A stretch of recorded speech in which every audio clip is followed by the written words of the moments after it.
My name is Matthew Zeidner, and this is for Religion TT1.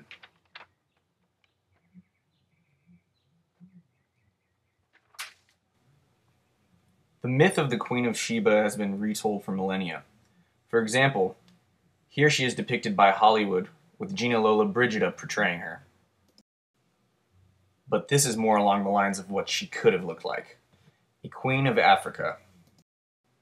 The Queen of Sheba appears in myths from many major religions, from Christianity to Islam. But she is mostly revered by the Habesha culture, which is the southern Semitic-speaking people of Ethiopia. A familiar account in Western culture is in the Old Testament in the Book of Kings.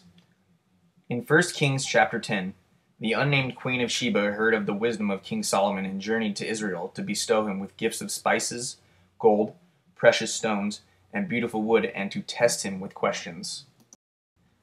To delve deeper, in 1 Kings chapter 10, verse 10, she was impressed with the king's wealth and wisdom, so she gave a blessing on Solomon's God.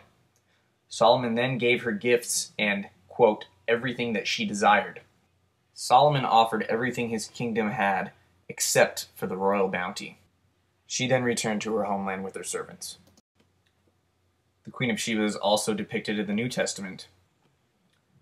In Matthew chapter 12, verse 42, and Luke chapter 11, verse 31, the Queen of Sheba is believed to be the Queen of the South.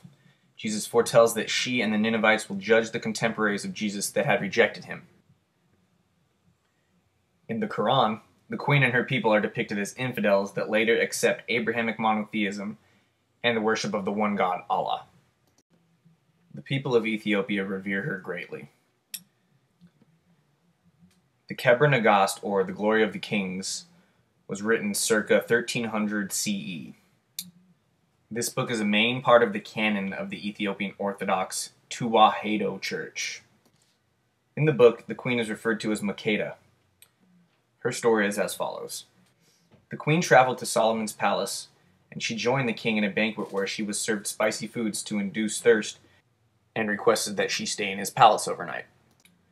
She made him promise not to take her by force, and he made her promise not to take anything from his house by force. She was offended at the notion of her stealing anything, with her being a queen. Indeed, she did stay, and she woke in the night with a strong thirst.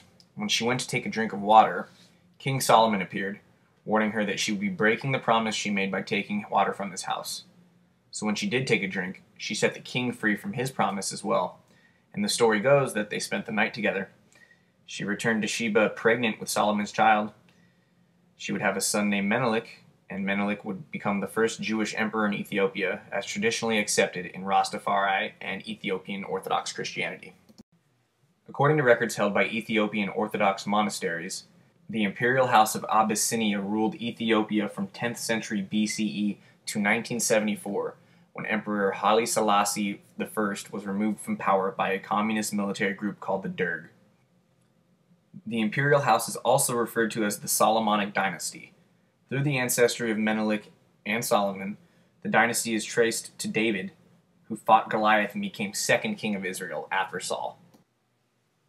The Rastafari movement is based around the idea that Emperor Haile Selassie I was the reincarnation of Jesus. It began in the 1930s in Jamaica.